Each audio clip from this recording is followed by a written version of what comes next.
We already have the register page designed and ready for us to start implementing the functionality of registering people.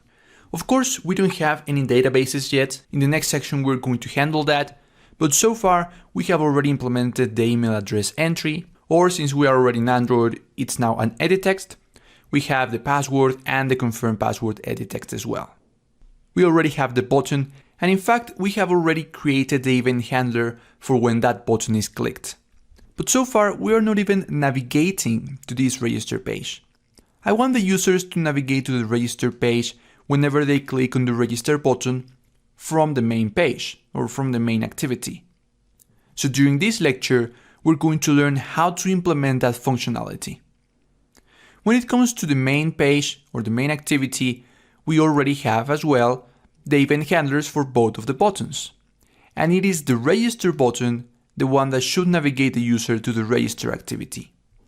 And all navigation on Android is going to perform through intents.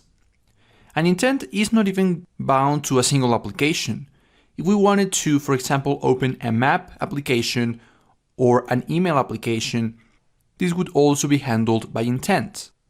It is only the method that we will use to navigate or to execute an intent that is going to define what eventually is going to happen. So let's define our first intent. I'm going to define an intent variable that is going to be equal to a new intent. And the intent constructor is going to have one overload that first requests the context. The context, most scenarios, is going to be this, because most of the time we're going to be calling this constructor right from the source from where we want to navigate. So we pass this as the context. And then we have to pass the type of the activity to which we want to navigate. Again, we can use something that we used once, that is a type of keyword that can get the type of a class. In this case, the class to which we want to navigate, or the activity to which we want to navigate, is the register activity. And having the intent, every activity has a start activity method. It is through the start activity method through which we can start a new intent or execute an intent. Notice that one of the overloads of this method requires an intent. And we can pass the intent that we have just defined.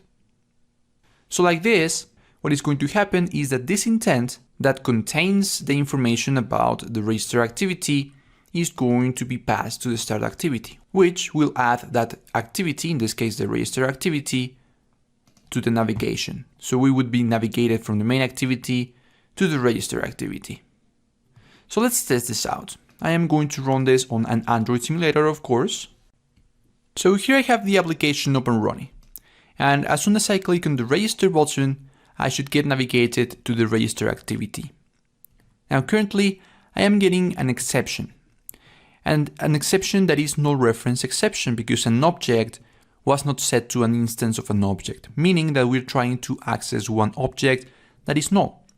And you can see as I hover over the register button that the value is null and we're trying to access one of its events. And if it's null, we just can't. And the reason for this is because I used the wrong ID. I am user the register button when the register button is the one that is in the main activity. And because we are not in the main activity, this is going to be null. So all I have to do is change this for the correct one, which is register user button, and that exception should go away. But getting that exception means that this onCreate method was executed, meaning that we were navigated to the register activity. Just that the register activity had one error.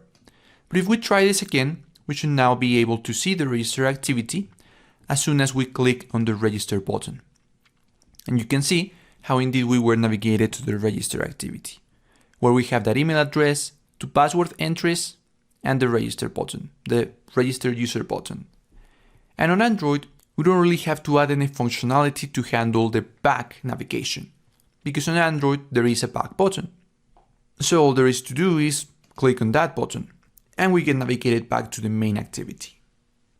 So this is how we navigate from one activity to another on Android. In the next lecture, we're going to talk about how we can pass values from one activity to another. That is going to be very useful in a scenario where, for example, the user has written down their email address and they forgot that they are not registered yet and they go to the register page. it's a good idea to already have the email address written down in here, to improve the user experience.